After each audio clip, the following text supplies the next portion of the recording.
This is Twit. The Sony PS4 went on sale at midnight in the United States with a big launch event at the Standard Highline Hotel in Manhattan. Joey Chu of Brooklyn was the first of 500 folks who picked up their pre-orders at the event. Some companies made some big announcements there, too. Uncharted was officially confirmed for the PS4 with a teaser trailer. Downloadable content for The Last of Us entitled Left Behind was announced. The game Infamous Second Son will be coming to the PS4 March 21st, 2014.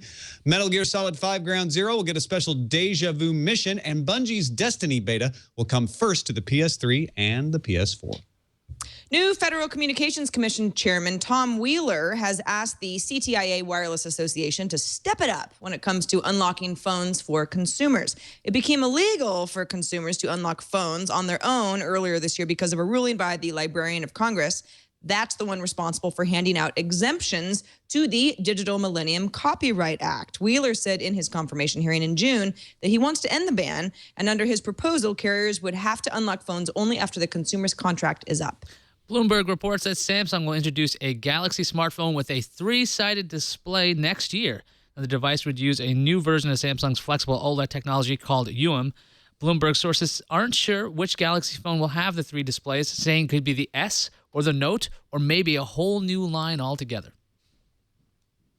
Nokia's Lumia 2520 Windows 8 tablet will arrive on AT&T November 22nd. That's the same day as the Xbox One and the Lumia 1520 phone launch. The 10.1-inch tablet has a 1080p display with a keyboard cover, LTE, and an 8,000 milliamp hour battery. A 32-gigabyte 2520 is going to cost you $400, plus you have to sign a 2-year contract to get that price. Now, that price will drop to $200 if you agree to that 2-year contract and buy a Nokia Lumia phone, either the 925, the 1020, or the new 1520.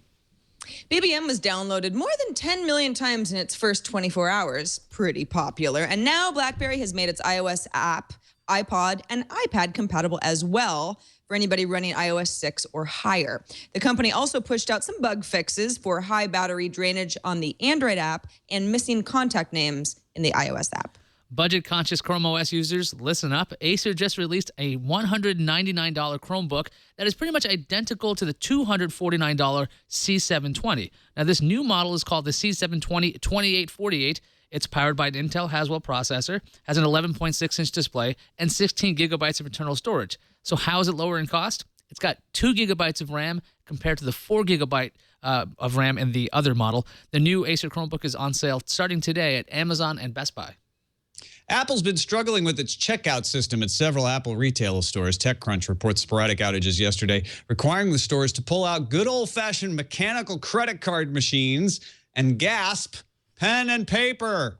The outage has interfered with some people picking up orders of the new iPad, but hasn't seemed to interfere with that self-service Easy Pay function you can use in the Apple Store app. Of course, you can't buy an iPad with that, only the small stuff. A new study by the Pew Research Center and the John S. and James L. Knight Foundation surveyed almost 5,200 respondents about their news consumption at 11 of the most popular social media sites and found that more than a quarter of U.S. adults, 26%, rely on both Facebook and Twitter to get news via desktop or mobile. About 9% use at least 3 social media channels. Those could be Reddit or YouTube or Google Plus as well. However, the study notes that beyond news, the shared audience between these sites is very small. Yes, the glorious reunion of Apple, Samsung, and U.S. District Court Judge Lucy Koh continues as the intrepid trio attempt to determine just how much Samsung owes Apple for violating 5 of its patents. Yesterday, Apple's head of marketing, Phil Schiller, told the court the shocking news that the iPhone was a bet-the-company product. His words.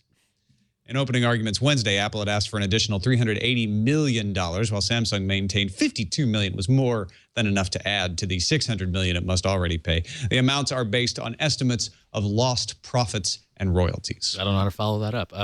Google Play Music just hit the iPhone. The app has been available on Android for about 6 months already, but the iOS version gives users access to streaming music, but you won't be able to buy new tracks or subscribe to the $10 a month all-access plan while in the app. However, Google Play Music, the app comes with a free month trial of the all-access service. The app is available in 20 countries. An iPad version is in the works.